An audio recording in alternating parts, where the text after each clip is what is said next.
Halo Sobat Pejuang NIP, selamat datang kembali di channel kita bersama, channel Purap Official. Pada kesempatan ini saya akan membahas sedikit terkait penggolongan narkotik ya. Beberapa hari yang lalu ada informasi dari teman-teman yang sudah mengikuti ujian bahwa ada beberapa soal yang keluar mengenai penggolongan narkotika. Dan ada juga soal-soal yang keluar mengenai penggolongan obat lainnya, misalnya obat keras, obat bebas, dan bebas terbatas. Nah, kesempatan hari ini kita tidak akan membahas secara luas terkait keseluruhan penggolongan obat, melainkan kita akan lebih fokus membahas terkait penggolongan obat narkotika dan psikotropik tentunya. Oke, saya mohon izin untuk share screen.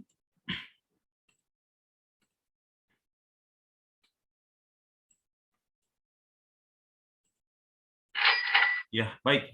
Jadi untuk materi tentang narkotika ini sebenarnya saya sempat membawakan materi ini di tahun 2018 yang lalu ya, walaupun sudah 3 tahun yang lalu, bukan berarti materi ini udah expire ya. Nah, materi ini masih bisa kita gunakan sebagai salah satu referensi untuk bahan belajar buat rekan-rekan yang sebentar lagi akan mengikuti ujian seleksi kompetensi bidang CPNS. Nah, ini sedikit tentang definisi ya. Jadi narkotika, psikotropika, dan zat adiktif lainnya itu biasanya disingkat dengan nafsa, merupakan bahan atau zat yang dapat mempengaruhi kondisi kejiwaan, ya, mempengaruhi kondisi kejiwaan atau psikologi seseorang, dalam hal ini pikiran, perasaan, perilaku, serta dapat menimbulkan ketergantungan fisik dan psikologi. Jadi kalau ada pertanyaan di soal SKB yang menanyakan terkait nafsa, narkotika, psikotropik, zat adiktif, kata kuncinya itu di zat atau bahan ya yang akan mempengaruhi fisik dan psikologi seseorang dan tentunya akan mengakibatkan kondisi ketergantungan. Oke, kita lanjut ke slide berikutnya. Nah, rekan-rekan perlu ketahui bahwa untuk pembahasan mengenai narkotika itu dibahas secara khusus dalam undang-undang ya. Jadi sudah ada undang-undang tersendiri yang mengatur terkait ketentuan narkotika di Undang-Undang Nomor 35 Tahun 2009 ya, hafal ya. Ini merupakan undang-undang updatean terakhir ya yang saya ketahui ya, Undang-Undang Nomor 35 Tahun 2009. Walaupun di tahun 2015 ada juga itu ya perubahan atau penambahan terkait narkotika, psikotropik, dan prekursor mengenai pencatatan dan pelaporannya. Nanti di Permenkes nomor 3 tahun 2015. Nanti kita akan bahas setelah ini. Nah, narkotika adalah zat atau bahan berasal dari tanaman atau bukan tanaman ya. Intinya berasal dari bahan tanaman atau bukan tanaman, baik sintesis maupun semi-sintesis, yang dapat menyebabkan penurunan atau perubahan kesadaran, hilangnya rasa, mengurangi sampai menghilangkan rasa nyeri, dan dapat menimbulkan ketergantungan ya. Jadi bukan menghilangkan rasa rindu ya, mengurangi sampai menghilangkan rasa nyeri dan dapat menimbulkan ketergantungan. Kita lanjut. Oke. Nah, ini ya Undang-Undang Nomor 35 Tahun 2009 yang dikeluarkan oleh Presiden Republik Indonesia pada waktu itu, dan undang-undang ini khusus membahas tentang narkotika ya, dari mulai pengertiannya, dasar hukumnya, kemudian sanksi atas pelanggaran, kemudian peruntukan narkotika tersebut untuk penelitian mungkin, untuk kesehatan mungkin nanti akan dibahas lebih dalam undang-undang ini. Nah, khusus terkait golongan narkotika ini penting untuk kita ketahui, sebab sebagai seorang tenaga farmasi, dalam hal ini apoteker atau asisten apoteker, wajib paham betul ya golongan narkotika tersebut dibagi menjadi 3. Nah, golongan pertama merupakan golongan obat narkotika yang hanya dapat digunakan untuk tujuan pengembangan ilmu pengetahuan dan tidak digunakan dalam terapi ya. Kata kuncinya hanya dalam ilmu pengetahuan tapi tidak digunakan dalam terapi, serta mempunyai potensi yang sangat tinggi ya, sangat tinggi mengakibatkan ketergantungan ya. Nah, contohnya heroin, kokain, ganja. Nanti di belakang ada beberapa contoh yang lebih banyak lagi, tapi ini ya heroin, kokain, ganja. Teman-teman bisa ingat HKJ, heroin, kokain, ganja. Ya, ini jembatan keledai sederhana yang saya buat waktu itu karena emang waktu itu materi ini juga saya bawakan sebagai materi penyuluhan ya kepada siswa-siswi sekolah menengah atas. Oke, kita lanjut, itu hanya sedikit intermezzo. Kemudian berikutnya mengenai golongan narkotik 2 ya, narkotik golongan kedua. Nah, ini Sebelum kita masuk ke narkotik golongan kedua ya, kita lihat dulu nih gambarnya ya. Ini ada heroin ya. Memang ini dia bahan dasarnya awalnya dari bahan alam ya. Jadi ini tumbuh-tumbuhan yang dalam hal ini bisa menghasilkan senyawa heroin. Nah, ini ya dari bubuk putih menjadi bubuk coklat menjadi bubuk putih. Nah, ini cara penggunaannya dengan cara dipanaskan dulu sehingga serbuk obatnya meleleh dan disepet ya. Ini merupakan informasi yang hanya perlu kita ketahui tapi tidak boleh kita lakukan atau kita praktekkan. Nah, ini kokain ya. Kokain ini merupakan contoh tanamannya, kemudian ini adalah contoh serbuknya ya. Nah, gambarannya seperti ini. Kokain ini yang sangat sering disalahgunakan atau sering diedarkan. Nah, ini ganja ya. Jadi mungkin teman-teman sebelumnya belum familiar tentang tanaman ganja, ini bentuknya hampir mirip seperti kombinasi daun pepaya dan daun singkong ya. Jadi gerigi-geriginya ini seperti daun pepaya, terus bentuk dan ukuran daun ini seperti daun singkong ya. Jadi seperti ini, kalau misalnya tidak sengaja melihat ada tanaman seperti ini di lingkungan rumah teman-teman, mudah-mudahan tidak ya. Kalau misalnya ada, tolong dilaporkan ke pihak yang berwajib. Nah, oke, golongan narkotika yang kedua, yaitu golongan narkotika yang berkhasiat untuk pengobatan. Digunakan sebagai pilihan terakhir ya teman-teman, ingat ya. Digunakan sebagai pilihan terakhir dan dapat digunakan dalam terapi dan atau tujuan pengembangan ilmu pengetahuan serta mempunyai potensi tinggi ya. Tadi kan sangat tinggi, mempunyai potensi tinggi mengakibatkan ketergantungan. Kalau golongan 1, dia hanya digunakan dalam ilmu pengetahuan, tidak digunakan untuk pengobatan. Nah, berbeda dengan golongan 1, golongan 2 bisa digunakan dalam terapi ataupun pengobatan, tapi ini dijadikan sebagai pilihan terakhir teman-teman ya. Dan perlu diingat dia obat golongan 2 ini, narkotika golongan 2 ini mempunyai potensi tinggi mengakibatkan ketergantungan. Lanjut, ini contohnya MP ya. Morfin dan petidin. Nah, ini seru ya teman-teman ya. Jadi kalau teman-teman yang bekerja di rumah sakit mungkin sering mendengar ya, oh morfin nih. Morfin masuk golongan narkotika golongan berapa ya? Morfin golongan kedua ya teman-teman ya. Morfin yang merupakan narkotik yang digunakan sebagai analgesik kuat ya, yang diberikan kepada pasien dengan kondisi mungkin nyeri ya, nyeri di atas fase 6 atau 7 ya, nyeri berat. Nah, biasa diberikan morfin gitu ya. Kemudian ini petidin ya, petidin juga digunakan sebagai salah satu bahan obat ya, yang sering sekali digunakan di ruang operasi. Oke, kita lanjut. Golongan 3. Nah, teman-teman perlu ingat ya, golongan 3 ini merupakan golongan obat narkotika yang berkhasiat pengobatan dan banyak digunakan dalam terapi atau tujuan pengembangan ilmu pengetahuan. Kata kuncinya itu banyak digunakan dalam terapi ya, dan mempunyai potensi ringan teman-teman ya. Tadi kalau golongan 2 morfin mempunyai potensi tinggi. Kalau golongan 1 tadi kokain mempunyai potensi sangat tinggi menyebabkan ketergantungan. Kalau golongan 3 mempunyai potensi ringan mengakibatkan ketergantungan. Ini contohnya kodein ya teman-teman ya. Kodein ini biasanya dimanfaatkan sebagai obat batuk kering ya. Dan pada kondisi lain kodein juga bisa digunakan sebagai obat analgesik ya, analgesik sedang ya, dengan dosis tertentu gitu ya. Oke, kita lanjut ke psikotropik. Nah, untuk psikotropik sendiri ini undang-undangnya masih menggunakan undang-undang yang lama tahun 97. Nah, Undang-Undang Nomor 5 Tahun 97.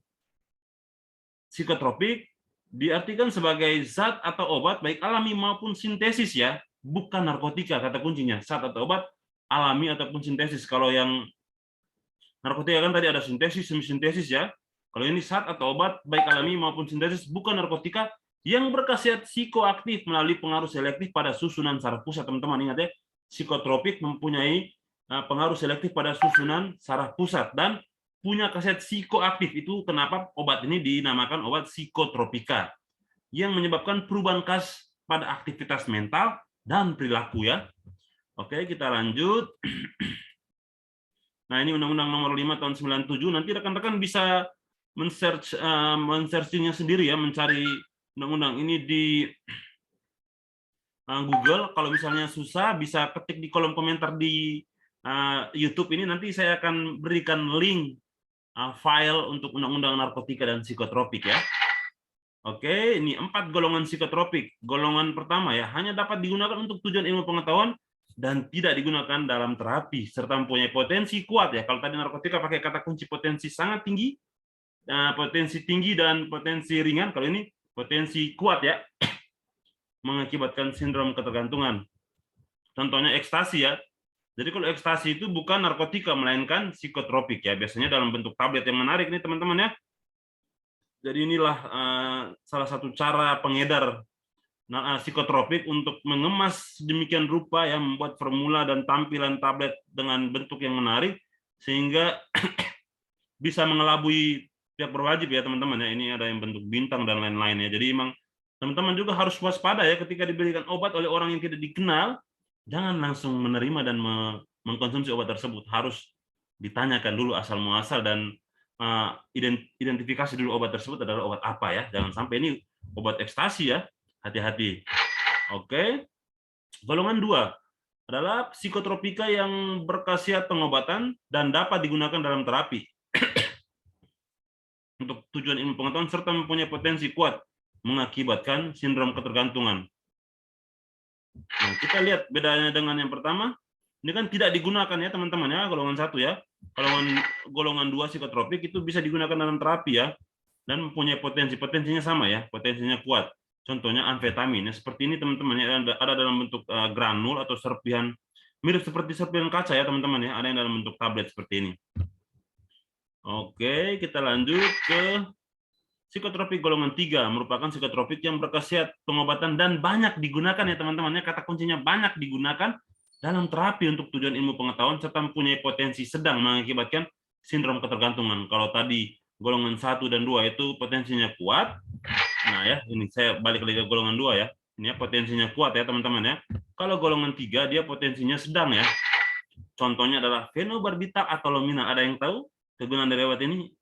Tepat sekali ya. Bisa digunakan sebagai terapi pada kejang ya, kejang demam atau terapi epilepsi ya. Oke, kita lanjutkan. Psikotropik golongan 4, yakni psikotropik yang berkhasiat pengobatan dan sangat luas digunakan dalam terapi dan atau untuk tujuan ilmu pengetahuan serta mempunyai potensi ringan ya. Jadi ini hampir mirip kayak penggolongan narkotika tadi, psikotropik golongan 4 ini juga mempunyai potensi ringan mengakibatkan sindrom ketergantungan. Ingat narkotika ada 3 golongan, psikotropika ada berapa golongan? Tepat sekali 4 ya. Ini contohnya diazepam, nitrazepam. Nah, itu merupakan obat psikotropik golongan 4. Nanti ada contoh yang lebih banyak lagi di akhir materi. Nah, kita lihat ya.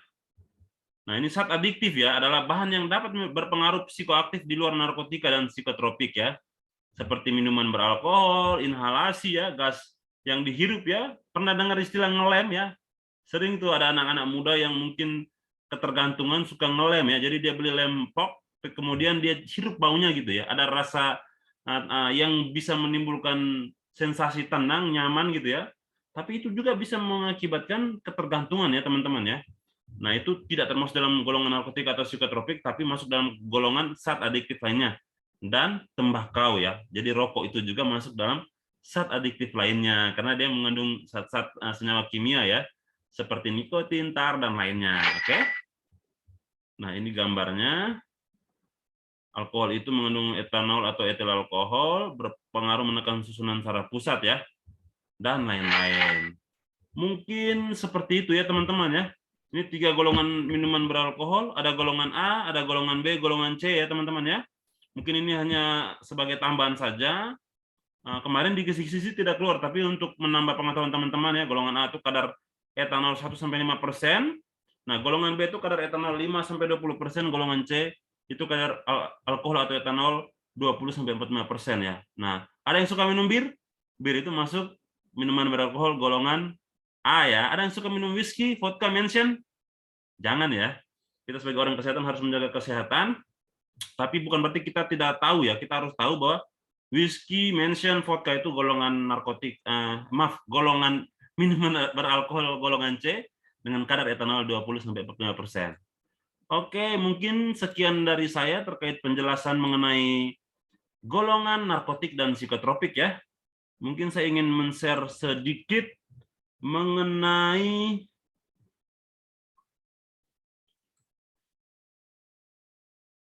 ini ya, Permenkes nomor 3 tahun 2015 ya teman-teman ya. Ini penting untuk teman-teman ketahui.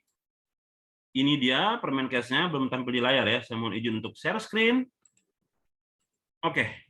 Jadi di Permenkes atau Peraturan Menteri Kesehatan ya teman-teman ya, nomor 3 tahun 2015 tentang peredaran, penyimpanan, pemusnahan, dan pelaporan narkotika, psikotropik, dan prekursor farmasi, maka kita perlu ketahui ya info-info terkait hal ini ya, karena bisa saja ini akan keluar di ujian nanti. Saya mau langsung tarik ke bagian belakang ya. Saya mau tunjukkan ke teman-teman terkait lampiran mengenai surat permintaan ya, surat permintaan, dan juga nanti ada juga berita acara pemusnahan. Nah, di sini saya mau tekankan kepada teman-teman sekalian bahwa teman-teman harus tahu ya, untuk surat pesanan narkotika itu aturannya satu surat pesanan hanya berlaku untuk satu jenis narkotika ya teman-teman ya. Nih, seperti ini ya surat pesanan narkotika yang bertentangan di bawah ini mengikuti pesanan narkotika kepada distributor ya. Dengan narkotika yang dipesan adalah, nah, nama narkotika itu akan dipergunakan untuk nama sarana ini. Jadi narkotika itu yang boleh kita tuliskan dalam surat pesanan yakni satu surat pesanan hanya berlaku untuk satu jenis narkotika. Maaf ya teman-teman ya, ini ada sedikit serak dan agak sedikit radang ya. Mohon maaf. Kemudian yang perlu teman-teman ketahui lagi bahwa surat pesanan dibuat sekurang-kurangnya 3 rangkap. Jadi ada soal yang muncul. Di bawah ini merupakan informasi yang tepat terkait jumlah surat pesanan narkotika. Adalah A, sekurang-kurangnya 3, B, 4, C, sekurang-kurangnya 5, atau D, sekurang-kurangnya 6. Nah, maka jawaban yang tepat adalah A ya, sekurang-kurangnya 3 ya, teman-teman ya. Oke, kita lanjut. Surat pesanan psikotropik ya. Nah, di sini surat pesanan psikotropik ada ketentuannya juga, teman-teman. Surat pesanan dibuat sekurang-kurangnya 3 rangkap, dan di sini untuk surat pesanan psikotropik ini kita tidak perlu membuat satu psikotropik untuk satu surat pesanan ya. Jadi tidak ada ketentuan sebagaimana yang ditetapkan untuk surat pesanan narkotika ya ini. Saya coba highlight. Nah, ini ya. Surat pesanan hanya berlaku untuk satu jenis narkotika. Nah, beda nih di sini. Kalau tidak ada ketentuan, maka untuk psikotropik bisa berisi 2, 3, atau lebih jenis psikotropik ya. Tapi diingat, psikotropik surat pesanannya tidak digabungkan dengan surat pesanan obat keras, obat bebas, atau obat bebas terbatas ya teman-teman ya. Nah, berikut adalah surat pesanan bahan baku prekursor farmasi ya. Ini teman-teman harus tahu juga bahwa untuk sediaan obat itu ada yang digolongkan dalam bahan prekursor ya. Nah, di sini untuk prekursor ketentuannya surat pesanan dibuat sekurang-kurangnya 3 rangkap. Jadi obat-obat yang mengandung prekursor itu dibuat dalam satu surat pesanan. Pertanyaannya, Kak Markus, kalau obat prekursor tersebut ada 5 atau 6 jenis bagaimana? Iya, dibikin dalam satu surat pesanan ya. Oke. Berikut adalah surat pesanan obat jadi prekursor farmasi. Jadi ada surat pesanan bahan baku, ada surat pesanan obat jadi ya. Nah, ini teman-teman harus jeli bahwa surat pesanan obat jadi ini biasanya obat-obatan yang mengandung prekursor ya. Mau saya contohkan? Nah, semisalnya ada ya Trifed atau Tremensa ya yang mengandung pseudoephedrine ya. Pseudoephedrine merupakan salah satu contoh bahan prekursor ya. Jadi memang obat-obat yang mengandung bahan jadi prekursor juga harus dibeli dengan resep dokter. Itu ketentuannya ya, teman-teman ya. Oke, ini surat permintaan narkotika dan psikotropik tidak kita bahas. Surat permintaan prekursor, surat permintaan prekursor farmasi golongan obat bebas terbatas. Nah, ini ada juga nih obat golongan bebas terbatas ya. Ini dibuat sendiri. Nah, ini penting nih, berita acara pemusnahan narkotika. Nah, ini yang menarik teman-teman ya. Dari di sini teman-teman bisa ketahui bahwa di berita acara pemusnahan narkotika itu di sini ditentukan untuk saksi ya.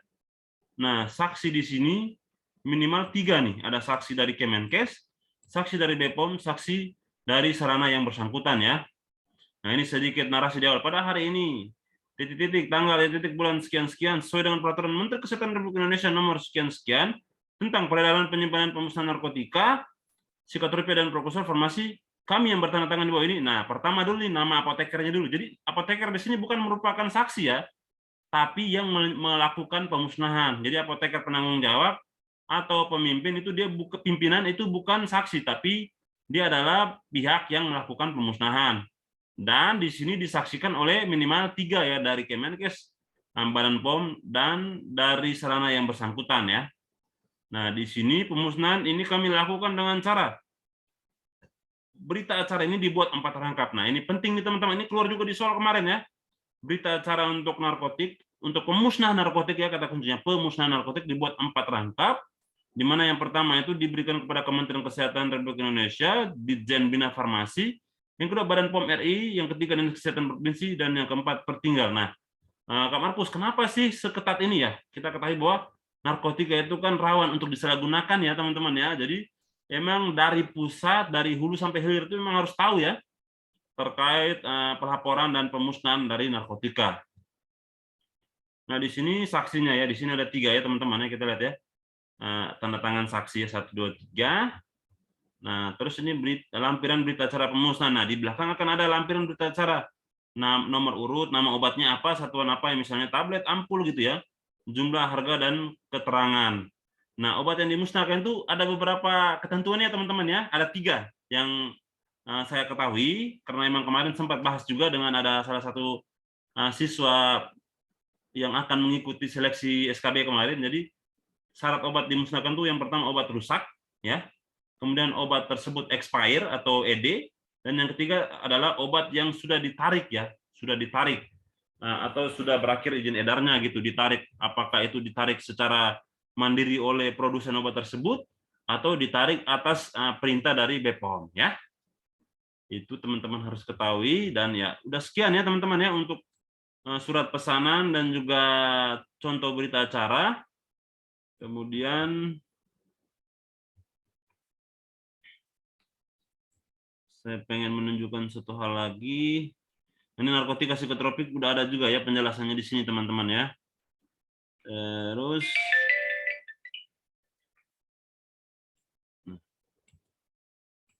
sudah, saya izin stop share. Ya teman-teman, itu saja informasi yang bisa saya dan tim Port Official bagikan. Semoga informasi ini bermanfaat. Dan sampai jumpa lagi di konten atau video lainnya mengenai SKB CPNS khusus untuk tenaga teknis kefarmasian dan juga tenaga apoteker. Doa saya buat teman-teman sekalian, tetap semangat belajar, tenang, dan berserah kepada Yang Kuasa. Jika CPNS adalah rezeki dan berkat buat teman-teman, yakinlah bahwa berkat tersebut tidak akan tertukar ya. Rezeki tidak akan tertukar. Doa saya, aminkan teman-teman mendapatkan NIP di tahun depan. Amin.